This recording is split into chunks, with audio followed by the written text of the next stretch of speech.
Yeah, switch the feed, Ralph. Feed, we haven't got the feed.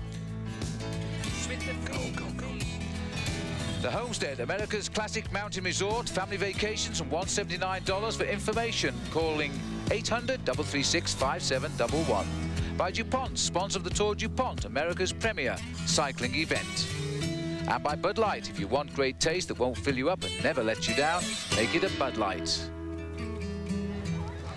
The start area at Blacksburg this morning. Now let's join Brian Drebber, who's already there.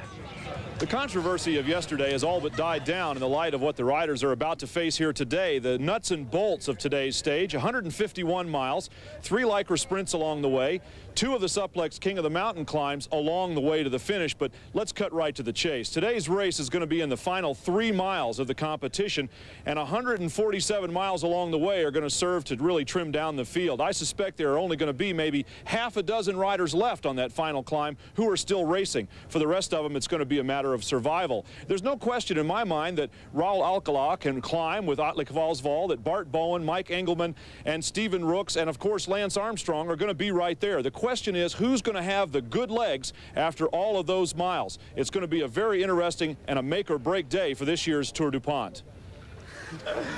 The darling of the race so far, of course, has been 21-year-old Lance Armstrong, who is second, and he has ridden this course just a week ago. I think it's going to help a lot. I don't know. There's a few other guys in the race that know the climb, know the course, but I think as far as Alcala and the others are concerned, they don't know anything.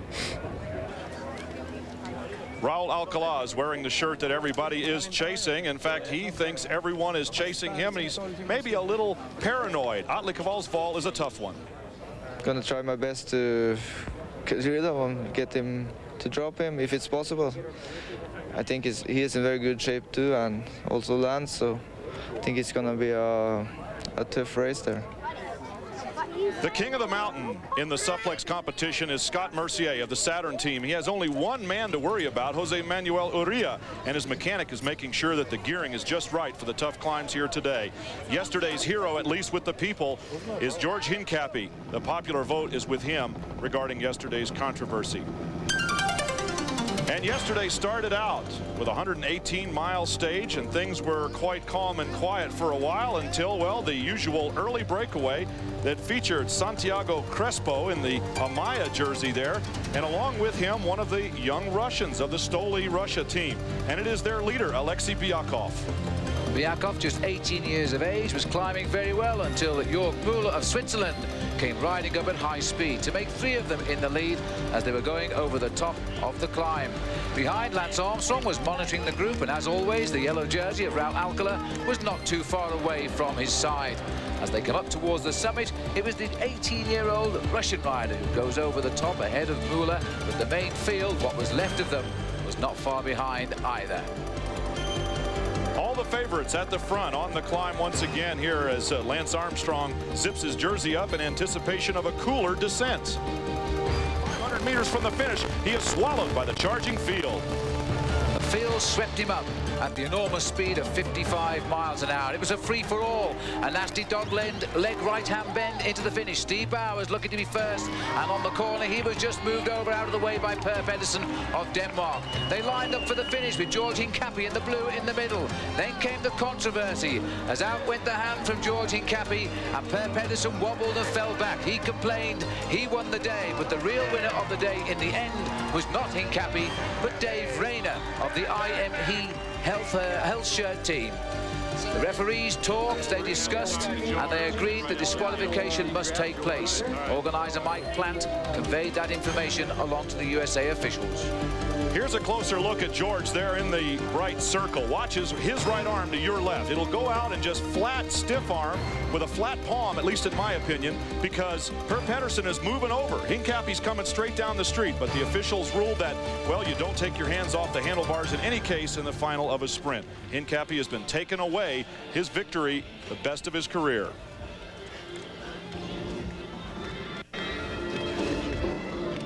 You know, I was from one of the highest moments in my life to, you know, so I was almost in shock. I mean, I can't believe that they would do something like that just for me trying to protect myself crashing. I mean, it's not like I did anything wrong.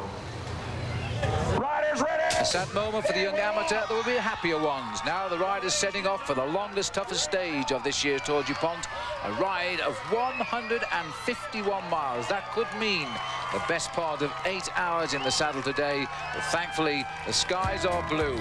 This is the route they face. Goodbye to a very happy stay for the Tour DuPont in Virginia, as we now head out for the first time for this race anyway, into North Carolina and the tough climb of Beech Mountain. Beech Mountain, by the way, is not just a mountain, it's a town, and it's a 4-mile climb to 5,000 feet to the summit. The riders, not surprisingly, take it easy in the beginning. That will soon change. Stay with us and come back shortly.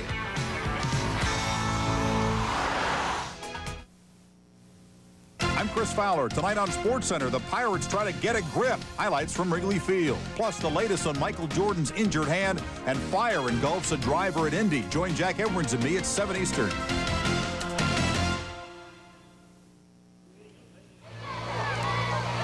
The United States flags waving proudly in North Carolina today. That's where the race is heading on the longest stage of this race.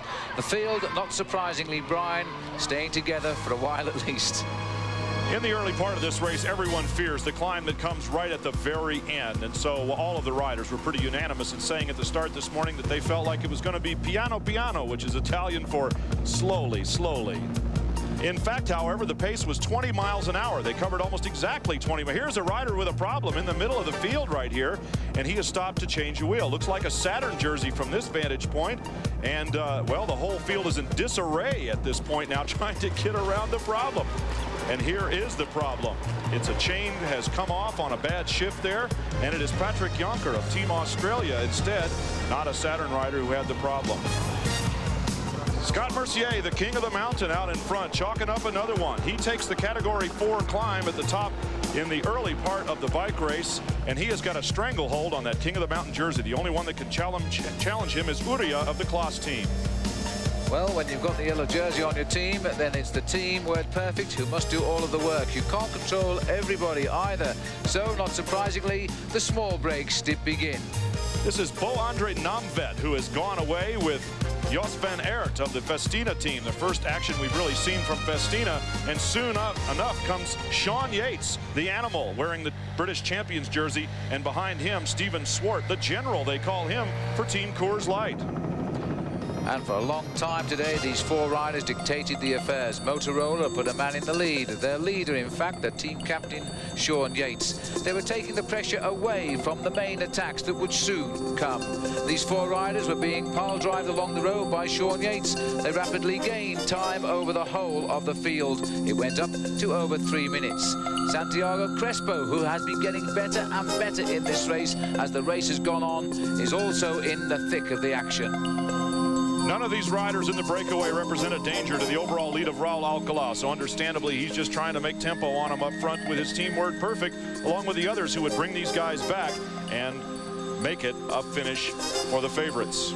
So the race is all together. They've been in the saddle now for over 5 hours as the field comes together, but the two big mountains are still to come, and the best in this race are still right at the front. We're now deep in the heart of North Carolina, and just a few miles left of this long stage today, but we're on the tough climbs now as the riders make their way up towards the finish. Jörg Müller of Switzerland, the former champion of Switzerland, has tried every day this race has gone in the mountains to try and win a stage, but he has the men that want the same victory just behind him at the moment. Until he gets a lead of better than 1 minute and 49 seconds, Jörg Müller will not be a danger to Raul Alcalá. Of course, there are time bonuses at the finish, so Alcalá, Armstrong, and the rest will keep him close. They may allow him to stay away for the stage victory, but there you can see they're not going to let him get very far away at all. And all of the favorites, well, at least 3 of our favorites are in this group right here, and they include Atle Valsvoll on the left, Raul Alcalá in the yellow, of course, Lance Armstrong on the far side, and joining them is number 4, and that is Antonio Martin of Amaya. He is in the pink jersey, and the last man in the break is Scott Moninger of Coors Light, who we have not heard from in this race. He is another of their climbers on equal par with Mike Engelman, but he has been ill and off form Nevertheless, he's in this move of 5, chasing York Mueller, who's up the road. 2 key men are here. Lance Armstrong keeping a very close eye indeed on the yellow jersey of Raul Alcala. Well, you saw yesterday, just 500 meters from the finish line at the Homestead, this man was swept aside by 60 riders. He lost the day. Now can he stay away this time? He rides just ahead of the field. The heads of state are watching one another, and as Brian Drebber has said, they might just allow him the leeway he needs to finally get the win, which he so richly deserves today, here on Beech Mountain, the first time the Tour DuPont has ever come here. The face of Atle Volsvold, for the last 3 years, he's finished 2nd overall. He must attack today. He must gain time on this final climb. Otherwise, he cannot expect in the last 2 days to win this Tour DuPont. Maybe 3 will be the charm finally for York Mueller, who will get a stage win. But the 3 favorites watching each other back behind, with Scott Moninger and Antonio Martin thrown in just for spoilers. It's going to be a very interesting finish indeed on this final climb. I have to think back to the very beginning of the day when I said that only a half a dozen riders would be in contention for the end of this race. Well, it's not going to be very many more than that, and if it is, someone's going to have to come up from behind, and it's very difficult to do on a climb like this. There was approximately 35-40 riders started this climb, the last 4 miles of today's stage. They've been blown all over the mountain. And now as the sun begins to set at the top of Beech Mountain with still 1,000 feet to go, York Mueller is making very slow progress indeed. But he is climbing away from those leading riders in this race. This is the Spanish rider Antonio Martin. The Amaya riders have attacked all day. Now they're playing their ace card. They've moved their man up to the lead group. Raul Alcala, who's got better and better these last 3 days, is now showing the signs of being the real true race leader. He's strong. As Martin climbs, Alcala's in front. Of course, the other 2 are going to mark him. They want to be able to use the element of surprise because, well, it's Alcala that has to defend his jersey. The others can attack him. Mueller continues to climb strongly, smoothly, and steadily. He's found his rhythm. He's found his aerobic threshold. He's not wanting to go over that because then he'll blow up. You can almost visibly see it if it would happen. Talking about blowing up, Brian, the roads really go up on this climb. It's the steepest climb I've ever seen in the United States. And I would imagine, too, that many of these international riders, too, because this is rather like the fable of Alpe d'Huez, which is the famous climb in the Tour de France. But Martin climbs well, and it seems though Alcala has this under control. Moninger has now been dropped from this group, and the only other rider hanging on in here is Lance Armstrong. Out of these riders, only Lance Armstrong, to my knowledge, and Atle Volsvold have ridden up this mountain before. A few weeks ago, just before a race down in Atlanta, the entire Subaru team came up here and rode up the final climb. At roughly the same time, Lance Armstrong rendezvoused with his former coach, Chris Carmichael of the U.S. national team. Chris is now the director of development for the United States Cycling Federation, and he rode the entire stage from start to finish. So he knows what this climb feels like after riding 147 miles. Well, look at the gap now as we pull back from our helicopter. This is the seat that we've all wanted in this year's Tour DuPont, to see the big showdown on this mountain. They've talked about this mountain ever since Mike Plant announced the route of the Tour DuPont. They knew this would be showdown day. Armstrong is responding and he's attacking. Armstrong is going, and Alcala must react because Armstrong is looking for 23 seconds, less than that. If he wins, the time bonus is on the line. They're now chasing down Yogi Mueller, but they're not interested in him. They want the win and the time gap. This is showdown on Beech Mountain. Don't go far away. The last few yards of Beech Mountain, and Armstrong's attack has been brought back by Raul Alcala. He's back in the fold, Brian. Youth and vigor. Lance Armstrong is just not going to let anybody. Look, there he goes again. He catches Raul Alcala looking the wrong way over his left shoulder, and Lance Armstrong has decided to throw the gauntlet down one more time and just insult Raul Alcala almost by saying, okay, fine, catch me once, I'll do it again. And all this is being enacted just yards behind York Mueller of Switzerland from the Spanish class team. He is keeping his tempo. He is not panicking. He's hanging on for what he hopes will be 3rd time lucky. He's attacked 3 times on the mountains of this year's race. Now can he win? Notice the difference in style between Armstrong, who's up dancing on the pedals to disguise any kind of attack that he might make, any kind of surge that he would throw at Raul Alcala. Alcala, meanwhile, sits in the saddle, slightly larger gear perhaps, but nevertheless is just going smooth and steady. Now Raul stands up as if to make an attack, and Lance drops in behind him. But Raul might have just been stretching his legs. This is going to be incredibly great because, well, first of all, because they're only separated by 23 seconds, there are time bonuses, 10 seconds to the winner, 6 seconds for second, 4 seconds for third. If Mueller holds on to win, just the placing alone will move either Armstrong or Alcala 2 seconds better than the other. And they both know it, of course, Brian, and Alcala is waiting. He's almost tempting Armstrong to make his move, as if he wants to get into his drift slipstream and draft his way up to the top of this mountain. This has been a real tough climb. The riders now are just a shaving below the 5,000 feet mark. Jörg Müller at last seems safe, and the crowd up here appreciative of what they have been watching on television all the way up the climb. And now Alcala is tempting Armstrong into the attack. Armstrong has proved today too he is a man who can climb, and one day not too far away he might win. But today Jörg Müller of Switzerland takes the stage victory, and now Alcala goes looking for just a couple of seconds. Can he get them? He's got a couple already, 2 more on the bonuses.